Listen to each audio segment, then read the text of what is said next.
Assalamualaikum warahmatullahi wabarakatuh. Perkenalkan, nama saya Andi Aziza Binawari dengan NIK Mahir 1123. Pada video kali ini kita masih akan membahas tentang PT Fast Food Indonesia atau PT KFC, yang mana kita akan membahas tentang struktur organisasi, kepemimpinan, budaya organisasi, strategi kontrol, dan strategi evaluasi.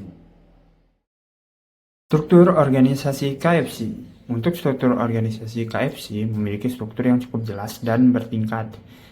Di posisi paling atas ada pemegang saham. Di bawahnya terdapat ada komisaris yang menjalankan fungsi pengawasan, kemudian ada komite audit dan direksi. Di bawah direksi terdapat independen, Chief Executive Officer atau CEO, dan Corporate Secretary. Kemudian di bawah CEO terdapat dua bagian utama, yaitu ada Vice President Commercial and Support serta Vice President Operating and Marketing. Vice President Commercial and Support membawahi beberapa fungsi seperti Finance, Accounting, serta Information and Technology.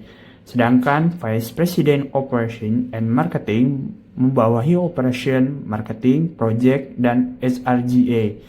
Setelah itu, masing-masing fungsi memiliki beberapa departemen manajer.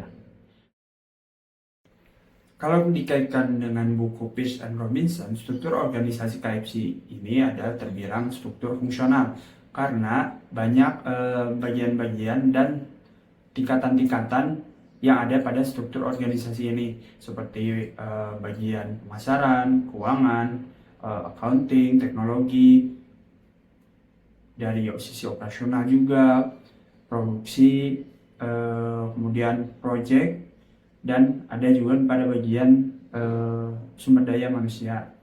Jadi menurut saya struktur KFC ini jelas karena setiap fungsi sudah dibagi berdasarkan tugas-tugasnya masing-masing. Karena tugasnya ini cukup banyak ya, dan banyak tingkatan fungsi juga, tantangannya adalah koordinasi antara divisi, yang mana untuk menjalankan seluruh divisi ini perlunya untuk memastikan bahwa tujuan masing-masing divisi itu sesuai dengan tujuan dari perusahaan. Kalau kita lihat dari struktur organisasinya, kepemimpinan KFC ini cukup jelas dan bertingkat. Di tingkat atas ada direktur dan CEO, kemudian pada tingkat bawahnya ada Vice President, General Manager, sampai Department Manager. Artinya apa? Artinya di sini KFC memiliki strategi perusahaan tidak langsung dijalankan oleh karyawan di bawah ya. Keputusan diambil atau diteruskan melalui beberapa tingkatan manajemen. Kemudian kalau dikaitkan dengan materi, ini tentunya berhubungan dengan strategi leadership. Pemimpin bukan hanya bertugas sebagai memberi keputusan atau mengambil keputusan, tapi juga mengarahkan organisasinya supaya strategi yang diberlakukan atau strategi yang ingin dijalankan itu sesuai dengan tujuan perusahaan. Kalau kita kritisi dalam kepemimpinan KFC ini yang memiliki tingkat struktur organisasi yang banyak dan bertingkat, pentingnya untuk memastikan bahwa koordinasi antar divisi itu berjalan baik. Intinya adalah komunikasi. Terus pada kecepatan pengambilan keputusan itu bukan hanya sekedar untuk sampai saja, tapi untuk dipahami dan dijalankan pada sampai tingkat operasional KFC. Kalau struktur organisasi itu menjelaskan siapa yang bertanggung jawab, maka kepemimpinan ini menjelaskan bagaimana orang-orang tersebut diarahkan mencapai tujuan perusahaan. Selanjutnya adalah budaya organisasi dari KFC. Ya, sebagaimana kita tahu ya, budaya organisasi KFC ini lebih mementingkan standar produk, kualitasnya, terus kualitas pelayanan terhadap pelanggan, kedisiplinan, dan standarisasi pada setiap gerainya. Kenapa itu penting? Karena KFC ini sudah lama di Indonesia dan memiliki banyak gerai di Indonesia.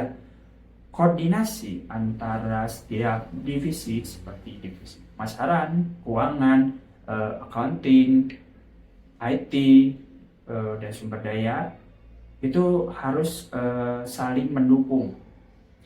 Yang mana kita tahu pada kondisi saat ini KFC ini sedang banyak mengalami beberapa permasalahan seperti rugi atau masih ada rugi, terus laba juga masih stagnan dan isu-isu boykot, sehingga cara kerja perusahaan ini perlu juga di-upgrade atau disesuaikan dengan kondisinya saat ini.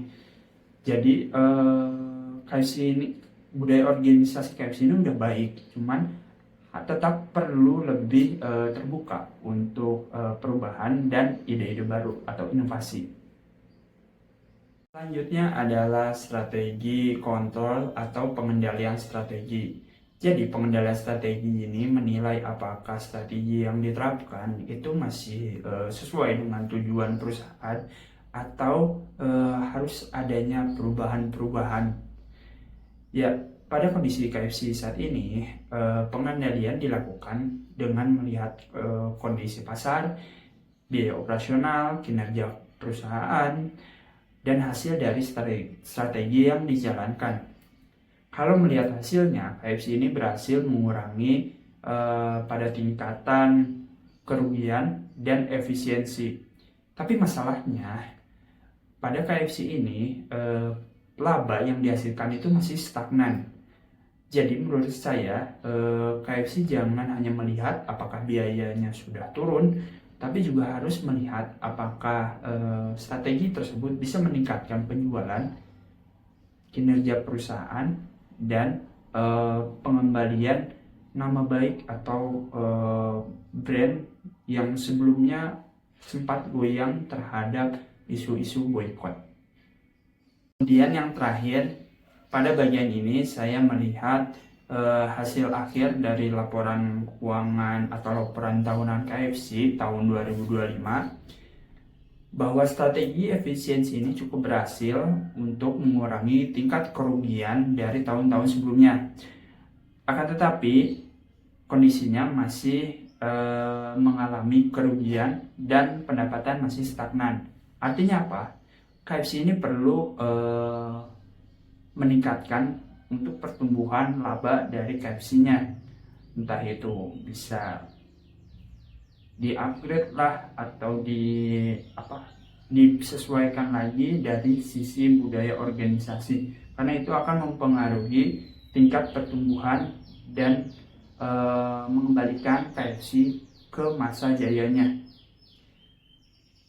Baik, sekian video dari saya, semoga bermanfaat. Terima kasih sudah menonton. Mohon maaf apabila ada kesalahan karena saya masih tahap belajar.